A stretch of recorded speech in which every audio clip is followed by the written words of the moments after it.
Hello guys, good evening all of you. कल मैंने dice बताई थी, दो तरह की होती है। स्टैंडर्ड डाइस होती है, एक जनरल डाइस होती है। स्टैंडर्ड डाइस मैंने क्या बताई थी? स्टैंडर्ड डाइस में क्या होता है, sum of opposite surface equal to 7। जो स्टैंडर्ड डाइस होती है उसमें sum of opposite surface equal to 7 होता है। जैसे कि 2 + 5 equal to 7, 1 + 6 equal to 7, 3 + 4 equal to 7, इस तरह से होते हैं।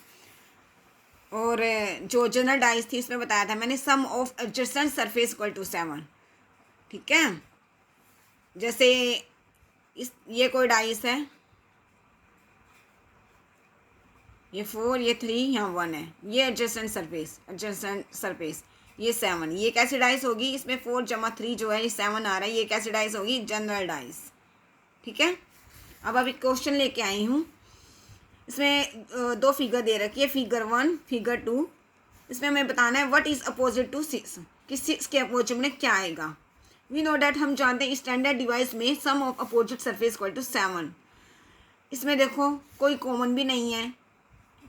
और जो हमारी जनरल डाइस होती है उसमें क्या होता है, sum of adjacent surface equal to 7 होता है। लेकिन इसमें 4 + 2 6, 2 + 1 3, कोई भी एडजेसेंट सरफेस का जो सम है वो 7 नहीं है। इसका मतलब ये जो है जनरल डाइस नहीं है। इसका मतलब कैसे डाइस है? ये स्टैंडर्ड डाइस है। और हम जानते हैं स्टैंडर्ड डाइस में क्या होता है, sum of opposite surface equal to 7 होता है। हमें बताना है व्हाट इज अपोजिट टू 6। तो 6 के अपोजिट में क्या आ जाएगा? 1 आ जाएगा, क्योंकि स्टैंडर्ड डाइस में क्या होता है, sum of opposite surface equal to 7। Sum जो है अपोजिट सरफेस का वो 7 होना चाहिए। तो 6 + 1, अगर 6 में हम 1 ऐड करते हैं तो ही इसका सम जो है वो 7 आएगा। तो इसका मतलब है 6 के अपोजिट में क्या आएगा? 1 आएगा। ठीक है, तो ये हो गया एक क्वेश्चन स्टैंडर्ड डाइस का। अब नेक्स्ट क्वेश्चन देखते हैं हम। नेक्स्ट क्वेश्चन क्या है? इसमें 3 फिगर दे रखी हैं, फिगर 1, फिगर 2, फिगर 3। हमें बताना है व्हाट इज अपोजिट टू 2, कि 2 के अपोजिट में क्या आएगा। अब देखो 3 फिगर, जब हमें 3 फिगर गिवन होती है उसमें हम कैसे निकालते हैं, क्वेश्चन कैसे सोल्व आउट करते हैं। अब देखो हम कंपेयर करेंगे। अब देखो इस फिगर में और इस फिगर में क्या कॉमन है? 4 और 5। इसमें 4 और 5 कॉमन है, इसमें भी 4 और 5 दो कॉमन है।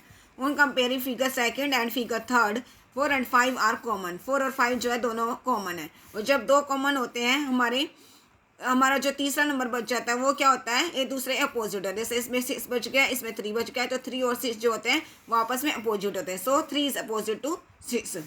अब देखो अब हमें बताना है व्हाट इज अपोजिट टू 2। 2 के अपोजिट क्या आएगा? अब देखो फिगर 1 और फिगर थर्ड को देखो, इसमें क्या कॉमन है दोनों में? इसमें देखो ये 3 कॉमन है, इसमें 3 आया हुआ है, इसमें भी 3 आया हुआ है। अब हम फिगर फर्स्ट और फिगर सेकंड से निकालेंगे 2 के अपोजिट में कौन सा नंबर आएगा। तो in figure first and figure third, figure first और फिगर थर्ड से देखते हैं क्या कॉमन है दोनों में। 3 आर कॉमन। और हमें पता है जब हमारा 3 कॉमन होता है, एक नंबर जो हमारा कॉमन होता है, उसमें हम कैसे कैलकुलेट करते हैं? इसमें हम क्लॉकवाइज डायरेक्शन में जाते हैं। क्लॉकवाइज डायरेक्शन में जाके तब हम अपोजिट निकालते हैं। तो देखो 3 कॉमन है हमारा, 3 से हम किस पे जाएंगे? क्लॉकवाइज डायरेक्शन में 1 पे जाएंगे, 1 से इस पे जाएंगे 2 पे।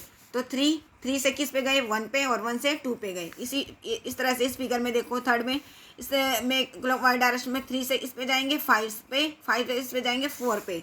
तो 3 से 5 पे गए, 5 से इस पे गए 1।